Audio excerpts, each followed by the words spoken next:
ವೀಕ್ಷಕ ಪ್ರಭುಗಳೆಲ್ಲರಿಗೂ ನಮ್ಮ Aster master YouTube ಚಾನಲ್ಗೆ ಸ್ವಾಗತ ಸುಸ್ವಾಗತ. ನಿಖರ ಸ್ಪಷ್ಟ ಸಾರ್ವಕಾಲಿಕ ಸತ್ಯವಾದ ಜ್ಯೋತಿಷ್ಯ ವಿಷಯಗಳಿಗೆ ನಮ್ಮ ಆಸ್ಟರ್ ಮಾಸ್ಟರ್ ಯೂಟ್ಯೂಬ್ ಚಾನಲ್ ಅನ್ನು ದಯವಿಟ್ಟು ಸಬ್ಸ್ಕ್ರೈಬ್ ಮಾಡಿ, ಲೈಕ್ ಮಾಡಿ, ಶೇರ್ ಮಾಡಿ, ಪ್ರೋತ್ಸಾಹಿಸಿ, ಬೆಂಬಲಿಸಿ.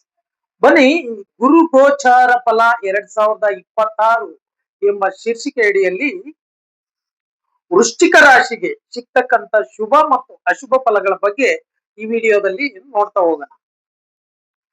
ಮೊದಲನೇದಾಗಿ ಗುರುಗ್ರಹವು ಜೂನ್ 2ನೇ ತಾರೀಕಿನಂದು ಮಿಥುನ ರಾಶಿಯಿಂದ ಕರ್ಕಾಟಕ ರಾಶಿಗೆ ತನ್ನ ಉಚ್ಚ ಸ್ಥಾನಕ್ಕೆ ಬರೋಬ್ಬರಿ 12 ವರ್ಷಗಳ ನಂತರ ಪ್ರವೇಶವನ್ನು ಪಡಿತಕ್ಕಂಥದ್ದನ್ನ ನಾವು ಈ ಸಂದರ್ಭದಲ್ಲಿ ಕಾಣಬಹುದು.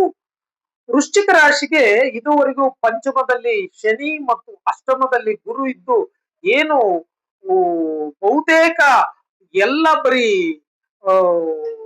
ಏನು ಅಶುಭ ಫಲಗಳನ್ನೇ ಪಡೆದು ಸಂಪೂರ್ಣವಾಗಿ ಹಣ್ಣುಗಾಯಿ ನೀರುಗಾಯಿ ಆಗಿರ್ತಕ್ಕಂಥದ್ದನ್ನ ನಾವು ಕಾಣಬಹುದಾಗಿದೆ.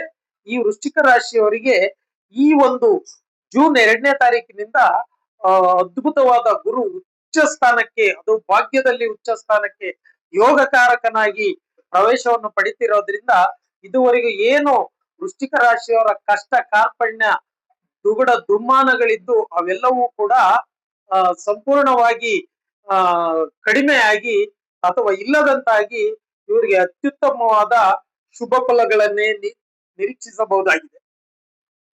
ಬನ್ನಿ, ಹಾಗಾದ್ರೆ ಏನು ಶುಭ ಫಲಗಳು ಈ ಗುರುಗ್ರಹದ ಭಾಗ್ಯಸ್ಥಾನಕ್ಕೆ ಪ್ರವೇಶ ಪಡೆಯೋದ್ರಿಂದ ಏನೇನ್ ಸಿಗ್ಬಹುದು ಅಂತ ನೋಡೋದಾದ್ರೆ, ಇದು 9ನೇ ಮನೆಗೆ ಪ್ರವೇಶವನ್ನು ಪಡೆಯೋದ್ರಿಂದ ಈ ವೃಶ್ಚಿಕ ರಾಶಿಯವರಿಗೆ ಭಾಗ್ಯೋದಯ, ಭಾಗ್ಯಸ್ಥಾನಕ್ಕೆ ಪ್ರವೇಶದಿಂದ ಇವರ ಎಲ್ಲ ಮನೋಕಾಮನೆಗಳು ಈಡೇರ್ತಕ್ಕಂಥದ್ದನ್ನ ನೋಡಬಹುದಾಗಿದೆ.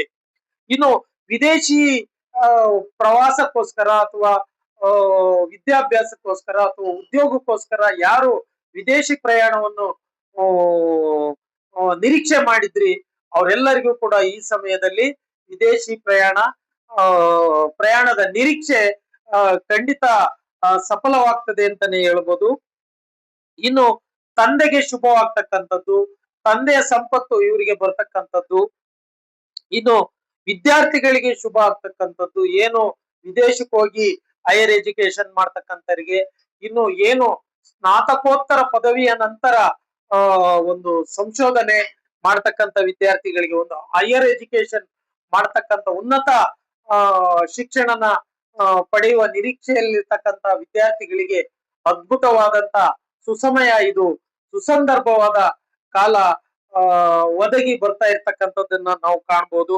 ಇನ್ನು ಪಿತ್ರಾರ್ಜಿತ ಆಸ್ತಿಯ ಜಗಳಗಳು ಏನಾದ್ರೂ ಇವ್ರಿಗಿದ್ರೆ ಖಂಡಿತ 9ನೇ ಮನೆಗೆ ಗುರು ಬರ್ತಾ ಇರೋದ್ರಿಂದ ಈ ಪಿತ್ರಾರ್ಜಿತ ಆಸ್ತಿಯ ಜಗಳಗಳ ಇತ್ಯರ್ಥ ಖಂಡಿತ ಈ ಸಮಯದಲ್ಲಿ ಕೂತು ಮಾತನಾಡೋದ್ರಿಂದ ಅದು ಇತ್ಯರ್ಥವನ್ನ ಪಡ್ಕೊಳ್ತಕ್ಕಂಥದ್ದನ್ನ ನಾವು ಕಾಣ್ಬೋದು.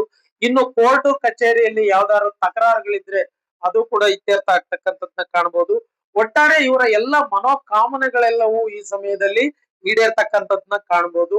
ಹೆಚ್ಚಾಗಿ ಭಾಗ್ಯದಲ್ಲಿನ ಗುರುವಿನಿಂದ, 9ನೇ ಸ್ಥಾನದಲ್ಲಿ ಇರ್ತಕ್ಕಂಥ ಗುರುವಿನಿಂದ ಆಧ್ಯಾತ್ಮಿಕ ಒಲವು ಹೆಚ್ಚಾಗ್ತಕ್ಕಂಥದ್ದು. ವೃಶ್ಚಿಕ ರಾಶಿಯವರು ಇದ್ದಕ್ಕಿದ್ದಂತೆ ಒಂದು ತತ್ವಜ್ಞಾನಿಗಳ ತರ ಮಾತನಾಡ್ತಕ್ಕಂಥದ್ದು, ಆಧ್ಯಾತ್ಮಿಕ ವ್ಯಕ್ತಿಗಳಾಗಿ ಬದಲಾಗ್ತಕ್ಕಂಥದ್ದನ್ನ, ಒಂದು ದೈವ ಭಕ್ತರಾಗಿ ಪರಿವರ್ತನೆ ಆಗ್ತಕ್ಕಂಥದ್ದನ್ನ ನಾವು ಕಾಣಬಹುದಾಗಿದೆ. ಇನ್ನು ವೃಶ್ಚಿಕ ರಾಶಿಯನ್ನ ಗುರು ಪಂಚಮ ದೃಷ್ಟಿಯಿಂದ ವೀಕ್ಷಣೆ ಮಾಡೋದ್ರಿಂದ ಇವರಿಗೆ ವೈಯಕ್ತಿಕ ವರ್ಚಸ್ಸು ಹೆಚ್ಚಾಗ್ತಕ್ಕಂಥದ್ದನ್ನ ಕಾಣಬಹುದು. ಇವರಿಗೆ ಈ ಸಮಾಜದಲ್ಲಿ ಗೌರವ, ಬಂಧು ಬಾಂಧವರಿಂದ ಗೌರವ, ಸ್ನೇಹಿತ ವರ್ಗದಿಂದ ಗೌರವ, ಕುಟುಂಬ ವರ್ಗದಿಂದ ಗೌರವ, ಅಣ್ಣ ತಮ್ಮಂದರಿಂದ ಇವರಿಗೆ ಮರ್ಯಾದೆಗಳು ಹೆಚ್ಚಾಗ್ತಕ್ಕಂಥದ್ದನ್ನ ನಾವು ಕಾಣ್ಬೋದು. ಮತ್ತು ಇದು ಸಹಜ ಭಾವವನ್ನು ವೀಕ್ಷಣೆ ಮಾಡೋದ್ರಿಂದ ವೃಶ್ಚಿಕ ರಾಶಿಯವರ ಸಹಜ ಭಾವ ಅಂದ್ರೆ 3ನೇ ಭಾವ, ಸೋದರ ಭಾವ ಅಂತ ಏನ್ ಕರಿತೀವಿ, ಆ ಭಾವವನ್ನು ಗುರು ಸಪ್ತಮದಿಂದ ವೀಕ್ಷಣೆ ಮಾಡೋದ್ರಿಂದ ಇವರಿಗೆ ಆತ್ಮವಿಶ್ವಾಸ ಹೆಚ್ಚಾಗ್ತಕ್ಕಂಥದ್ದು, ಏನು ಇವರಿಗೆ ಸಡನ್ ಕಾನ್ಫಿಡೆನ್ಸ್ ಲೆವೆಲ್ ಇನ್ಕ್ರೀಸ್ ಆಗ್ತಕ್ಕಂಥದ್ದನ್ನ ನಾವು ಕಾಣ್ಬೋದು. ಆಮೇಲೆ ಕಿರಿಯ ಸೋದರ ಅಥವಾ ಸೋದರಿಯರಿಗೆ ಪರಸ್ಪರ ಶುಭ ಮತ್ತು ಲಾಭ ಆಗ್ತಕ್ಕಂಥದ್ದು, ಅವರಿಂದ ಇವ್ರಿಗೆ ಸಹಾಯ ಆಗ್ತಕ್ಕಂಥದ್ದು, ಇವರಿಂದ ಅವ್ರಿಗೆ ಸಹಾಯ ಆಗ್ತಕ್ಕಂಥದ್ನ ಕಾಣಬಹುದು. ಸ್ನೇಹಿತರಿಂದ ಬೆಂಬಲ ಸಿಗ್ತಕ್ಕಂಥದ್ದು, ಸಹಾಯ ದೊರೀತಕ್ಕಂಥದ್ನ ಕಾಣಬಹುದು. ಮಾಧ್ಯಮ ಮತ್ತು ಮಧ್ಯವರ್ತಿಗಳಾಗಿ ಯಾರ್ಯಾರೆಲ್ಲ ಕೆಲಸ ಮಾಡ್ತಾ ಇದೀರಿ, news, paper, TV, social media, ಇದ್ರಲ್ಲೆಲ್ಲ ವೃಶ್ಚಿಕ ರಾಶಿಯವರು ಏನು ಕೆಲಸ ಮಾಡ್ತಾ ಇದ್ದಾರೆ ಇವರೆಲ್ಲರಿಗೂ ಆರ್ಥಿಕ ಲಾಭ ಶುಭವಾಗ್ತಕ್ಕಂಥದ್ದನ್ನ ನಾವು ಕಾಣಬಹುದಾಗಿದೆ. ಇನ್ನು ಭಾಗ್ಯದ ದೃಷ್ಟಿಯಿಂದ 9ನೇ ದೃಷ್ಟಿಯಿಂದ ಗುರುವು ಇವರ ಸುತಭಾವವನ್ನು ವೀಕ್ಷಣೆ ಮಾಡ್ತದೆ. ಅಂದ್ರೆ ಪಂಚಮ ಭಾವವನ್ನು ವೃಶ್ಚಿಕ ರಾಶಿಯವರ 5ನೇ ಮನೆಯನ್ನು ವೀಕ್ಷಿಸೋದ್ರಿಂದ ವೃಶ್ಚಿಕ ರಾಶಿಯವರಿಗೆ ಏನು ಇದುವರೆಗೂ ಸಂತಾನ ಆಗಿಲ್ಲ, ನಮ್ಗೊಂದು ಮಗು ಬೇಕು, ಮಗು ಮಾಡ್ಕೋಬೇಕು ಅಂತ ಪ್ಲಾನ್ ಮಾಡ್ತಿದ್ದೀರಿ ನವದಂಪತಿಗಳು, ಅವರೆಲ್ಲರಿಗೂ ಕೂಡ ಸಂತಾನ ಪ್ರಾಪ್ತಿ ಆಗ್ತಕ್ಕಂಥದ್ದನ್ನ ನಾವು ಕಾಣಬಹುದು. ವಿದ್ಯಾರ್ಥಿಗಳಿಗೆ ಶುಭ. ಏನು ಈ ಸಮಯದಲ್ಲಿ ರಿಸಲ್ಟ್ಗೋಸ್ಕರ ಕಾಯ್ತಾ ಇದ್ದೀರಾ ಅವರೆಲ್ಲರಿಗೂ ಒಂದು ಅದ್ಭುತವಾದ ರಿಸಲ್ಟ್ ಬರ್ತಕ್ಕಂಥದ್ದ ಕಾಣ್ಬೋದು. ಮಕ್ಕಳಿಂದ ಶುಭ ವಾರ್ತೆ.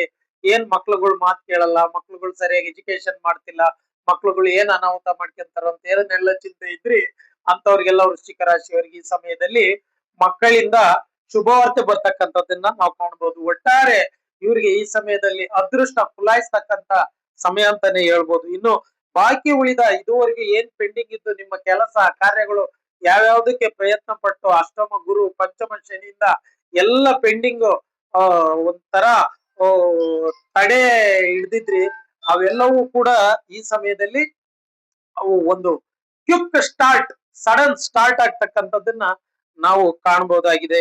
ಇನ್ನು ಕ್ರಿಯೇಟರ್ಸ್ ಗಳಿಗೆ ಶುಭ ಸಮಯ. ಏನು ಒಂದು ಸೋಷಿಯಲ್ ಮೀಡಿಯಾದಲ್ಲಿ ಇರ್ಬೋದು, ನಿರ್ದೇಶಕರು ಇರ್ಬೋದು, ಕತೆ, ಕವನ, ಕಾದಂಬರಿ, ಏನು ಒಂದು ಕ್ರಿಯೇಟಿವಿಟಿ ಅಂಡ್ ಇನೋವೇಷನ್ ಅಂತ ಕಾಣ್ತೀವಿ, ಈ ಕ್ಷೇತ್ರದಲ್ಲಿ ಕೆಲಸ ಮಾಡ್ತಕ್ಕಂಥವರಿಗೆ, ಈ ಕ್ಷೇತ್ರದಲ್ಲಿ ಇರ್ತಕ್ಕಂಥವರಿಗೆ ಅದ್ಭುತವಾದ ಒಳ್ಳೆ ಕ್ರಿಯೇಟಿವಿಟಿ ಮನೋಭಾವದಿಂದ ಇವರು ಗೆಲ್ತಾರೆ, ಇವರಿಗೆ ಜಯ ಆಗ್ತದೆ. ಒಟ್ಟಾರೆ ಶುಭ ಅಂತಾನೆ ಹೇಳ್ಬೋದು. ಇಷ್ಟು ಈ ವೃಶ್ಚಿಕ ರಾಶಿಯವರಿಗೆ ಸಂಬಂಧಪಟ್ಟಿದ್ದು. ನಿಖರ, ಸ್ಪಷ್ಟ, ಸಾರ್ವಕಾಲಿಕ, ಸತ್ಯವಾದ ಜ್ಯೋತಿಷ್ಯ ವಿಷಯಗಳಿಗೆ ಸದಾ ನಮ್ಮ ಮಾಸ್ಟರ್ ಯೂಟ್ಯೂಬ್ ಚಾನಲ್ ಅನ್ನೇ ವೀಕ್ಷಿಸಿ. ನಮಸ್ಕಾರ.